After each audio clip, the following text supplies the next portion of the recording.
ভালোবাসার মানুষকে কাছে পাওয়ার আমল। দোয়াটি 3 বার পাঠ করুন, কাছে চলে আসবে, দূরে সে থাকতেই পারবে না। আপনার ডাকে সাড়া দিয়ে সে চলে আসবে। প্রিয় ভাই বোনেরা, আপনি অস্থির হয়ে পড়েছেন, ভালোবাসার মানুষ কাছে নেই, চলে যেতে চায় বা যাচ্ছে, গিয়েছে, আসছে না কোনোভাবেই, আপনি দোয়াটি পাঠ করুন, আপনার কাছে চলে আসবে আর আপনাকে ছেড়ে থাকতেই পারবে না ইনশাল্লাহ। এভাবে যদি স্বামী স্ত্রীর মধ্যে এই সমস্যা হয়, মনোমালিন্য হয়, ঝগড়াঝাটি লাগে, তাহলে দোয়াটি পাঠ করবেন।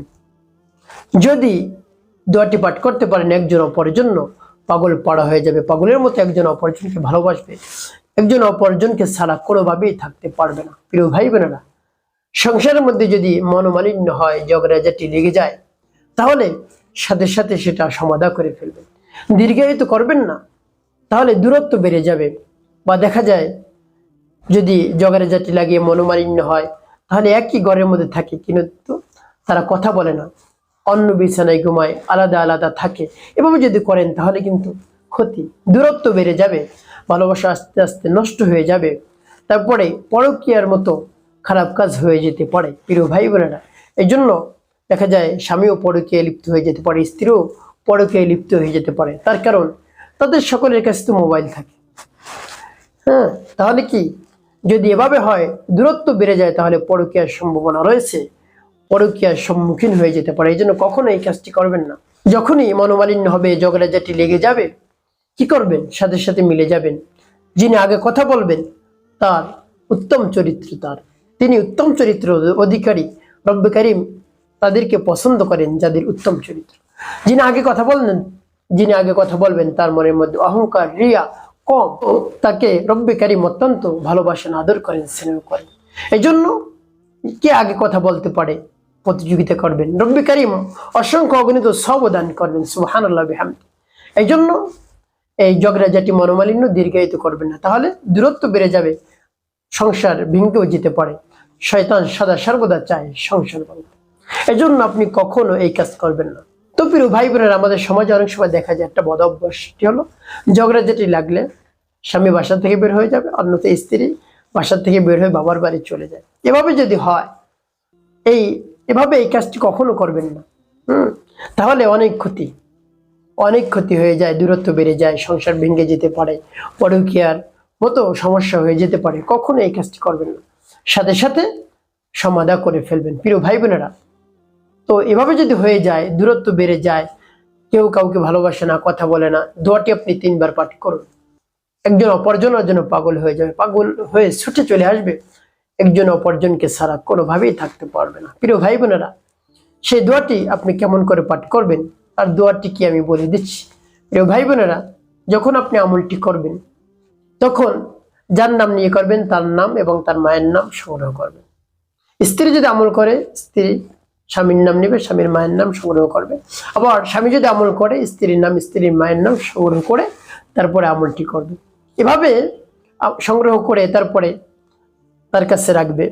রেখে যখন আমলটি করার ইচ্ছে করবে, সর্বপ্রথম কি করতে হবে? উত্তম রূপে ওযু করতে হবে, তারপরে পবিত্র স্থানে বসতে হবে, তারপরে জীবনের সমস্ত গুনার কথা স্মরণ করে ক্ষমা প্রার্থনা করবে। হে আল্লাহ, আমার জীবনের সমস্ত গুনাহ খাতাগুলো মাফ করে দেন। জীবনে যত ধরনের অন্যায় অপরাধ করেছি, সকল ধরনের অন্যায় অপরাধ আপনি ক্ষমা করে দিয়ে আমার অন্তরকে পাক এবং পবিত্র বানিয়ে দিন। এভাবে রব্বে কারিমের কাছে বলবেন। তারপরে 3 বার দুরূদ শরীফ পাঠ করতে হবে, সাল্লাল্লাহু আলাইহি ওয়াসাল্লাম, সাল্লাল্লাহু আলাইহি ওয়াসাল্লাম, সাল্লাল্লাহু আলাইহি ওয়াসাল্লাম। এভাবে যখন ইস্তেগফার দুরূদ শরীফ পাঠ করা হয়ে যাবে, তারপরে আপনি সেই দোয়াটি পাঠ করবেন। যখন পাঠ করবেন, মনে মনে রব্বে কারিমের সাথে বলবেন, হে আল্লাহ, আমার ভালোবাসার মানুষকে আমার কাছে এনে দিন। আমি এই সমস্যার মধ্যে পড়ে গিয়েছি, আমার সব কাজ বন্ধ হয়ে গিয়েছে, দুশ্চিন্তার মধ্যে পড়ে যাওয়ার কারণে কোনো খাওয়া দাওয়া নেই, ঘুম নেই, গোসল নেই, সব বন্ধ হয়ে গিয়েছে, আমার ভালোবাসার মানুষ চলে গিয়েছে। আমি তো বুঝতে পারিনি এই সমস্যা হবে, থাকতে তো আমি মূল্য বুঝিনি, এখন বুঝতেছি যে না থাকলে কত কষ্ট। এভাবে রব্বে কারিমের কাছে বলবেন। তারপরে আপনি সেই দোয়াটি পাঠ করবেন। কতবার পাঠ করবেন? 3 বার। 3 বার পাঠ করবেন। তারপর আপনি কি করবেন আমি বলে দিচ্ছি, আগে দোয়াটি বলে নিই। যেমন বিসমিল্লাহির রাহমানির রাহিম, ইউহিব্বুহুম ওয়া ইউহিব্বুনাহু ويحبونهم كحب الله والذين آمنوا أشد حبا لله يحبهم ويحبونهم كحب الله والذين آمنوا أشد حبا لله يحبهم ويحبونهم كحب الله والذين آمنوا أشد حبا لله।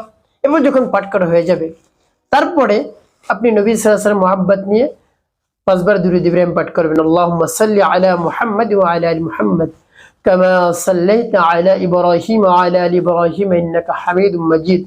আল্লাহুম্মা বারিক আলা মুহাম্মাদ ওয়া আলা আলি মুহাম্মাদ কামা বারাকতা আলা ইব্রাহিম ওয়া আলা আলি ইব্রাহিম ইন্নাকা হামিদুম মাজিদ। আল্লাহুম্মা সাল্লি আলা মুহাম্মাদ ওয়া আলা আলি মুহাম্মাদ كما صليت على إبراهيم وعلى آل إبراهيم إنك حميد مجيد اللهم بارك على محمد وعلى آل محمد كما باركت على إبراهيم وعلى آل إبراهيم إنك حميد مجيد اللهم صل على محمد وعلى آل محمد كما صليت على إبراهيم وعلى آل إبراهيم إنك حميد مجيد اللهم بارك على محمد وعلى آل محمد كما باركت على إبراهيم وعلى آل إبراهيم إنك حميد مجيد اللهم صل على محمد وعلى آل محمد كما صليت على إبراهيم وعلى آل إبراهيم إنك حميد مجيد اللهم بارك على محمد وعلى آل محمد كما باركت على إبراهيم وعلى آل إبراهيم إنك حميد مجيد اللهم صل على محمد وعلى آل محمد كما صليت على إبراهيم وعلى آل إبراهيم إنك حميد مجيد اللهم بارك على محمد وعلى آل محمد كما باركت على إبراهيم وعلى آل إبراهيم إنك حميد مجيد। এবার যখন দুরূদ ইব্রাহিম পাঠ করা হয়ে যাবে তারপর আপনার আমলটি করা শেষ হয়ে গেল। এখন কি করবেন আমি পরে বলে দিচ্ছি। প্রিয় ভাই বোনেরা, এখন বলবো আপনার ভালোবাসার মানুষ যে দূরে থাকে, দেখা যায় প্রবাসে থাকে বা অনেক দূরে বাড়ি, তার সাথে যোগাযোগ করার কোনো লাইন নেই, তাহলে কেমন করে আপনি আমল করবেন? আপনি আমল যখন করবেন এর পূর্বে উত্তম রূপে ওযু করবেন, তারপরে পবিত্র স্থানে বসে আপনার চোখ বন্ধ করবেন। চোখ বন্ধ করে তার নাম, তার মায়ের নাম নেবেন, স্মরণ করবেন। চোখ খুলবেন না, চোখ বন্ধই থাকবে। তারপরে কতক্ষণ ভাববেন, এভাবে তাকে নিয়ে ভাববেন, দেখবেন তার চেহারা আপনার চোখের সামনে বেশি উঠছে।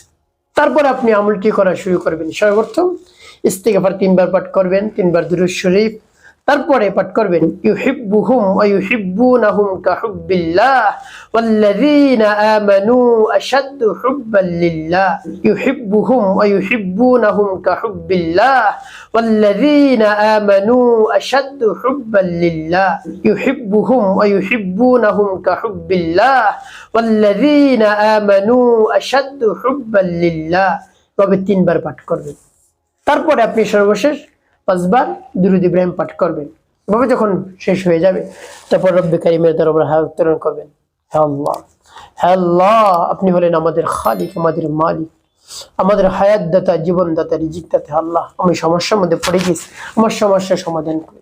আমি কোনোভাবেই দুশ্চিন্তা মুক্ত হতে পারছি না, শুধু দুশ্চিন্তার মধ্যে পড়ে যাচ্ছি। হে আল্লাহ, আমাকে দুশ্চিন্তা থেকে উদ্ধার করুন। প্রিয় ভাই বোনেরা, এভাবে রব্বে কারীমের কাছে বলবেন। তারপরে আপনার সমস্যার কথা বলবেন। হে আল্লাহ, আমার ভালোবাসার মানুষকে কাছে এনে দিন, আমি কোনোভাবেই থাকতে পারছি না, আমি বুঝিনি। হে আল্লাহ, আর কোনোদিন এভাবে অন্যায় অপরাধ করবো না। হে আল্লাহ, আপনি মাফ করে দিন, ভালোবাসার মানুষকে কাছে এনে দিন, তাকে ছাড়া আমি থাকতে পারছি না। এভাবে রব্বে কারীমের কাছে মন খুলে, প্রাণ খুলে, মন ভরে আপনি বলবেন। পরিপূর্ণ বিশ্বাস নিয়ে, আস্থা নিয়ে দেখবেন আপনার ভালোবাসার মানুষ চলে আসছে, সাড়া দেবে, কল দেবে, কথা বলবে ইনশাআল্লাহ। প্রিয় ভাই বোনের, আপনাকে ছেড়ে থাকতেই পারবে না। এই পরিপূর্ণ বিশ্বাস এবং আস্থা নিয়ে আমলটি করতে পারেন।